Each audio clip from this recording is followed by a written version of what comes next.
ایک نوجوان مسلمان امریکہ میں رہتا تھا۔ اس نے اخبار میں دیکھا کہ ایک کمپنی کو چوکیدار کی ضرورت ہے۔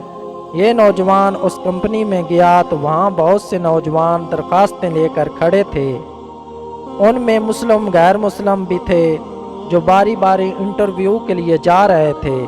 جو بھی اندر سے باہر آتا تو لوگ پوچھتے کیا پوچھا گیا اور تم نے کیا جواب دیا۔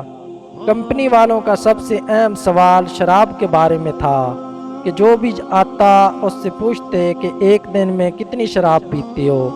حتیٰ کہ اس مسلمان کی باری آ گئی تو یہ اندر گیا، اس سے بھی یہی سوال پوچھا گیا۔ اس سے بھی شراب کے بارے میں پوچھا گیا کہ دن میں کتنی مرتبہ شراب پیتے ہو۔ نوجوان متذبذب ہو گیا کہ میں جھوٹ بولوں یا سچ بتا دوں کہ میں مسلمان ہوں اور شراب ہم پر حرام ہے، لہذا میں شراب نہیں پیتا۔ تو اس نے سوچ سمجھ کر سچ بولنے کا عزم کیا اور کہا میں تو شراب نہیں پیتا۔ انہوں نے کہا کیوں، کیا تو بیمار ہے؟ نوجوان نے کہا نہیں، اس لیے کہ میں مسلمان ہوں اور ہم پر شراب حرام ہے۔ انہوں نے کہا کیا ہفتہ میں ایک مرتبہ بھی نہیں پیتے؟ نوجوان نے کہا بالکل نہیں پیتا۔ انٹرویو لینے والوں نے ایک دوسرے کی طرف تعجب سے دیکھا۔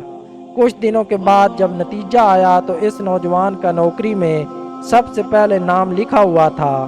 یہ نوجوان کمپنی میں کام کرتا رہا۔ ایک ماہ بعد انٹرویو لینے والے افسر کی ملاقات نوجوان سے ہوئی تو نوجوان نے پوچھا کہ آپ ہر نوجوان سے شراب پینے کے بارے میں سوال کیوں پوچھتے تھے؟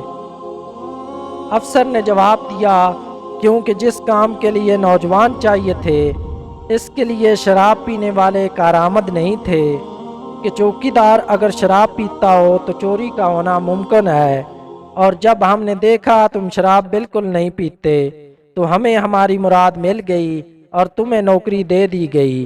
کتنا اچھا ہوگا کہ ہم بھی ہر حالت میں اپنے اصول پر قائم رہیں۔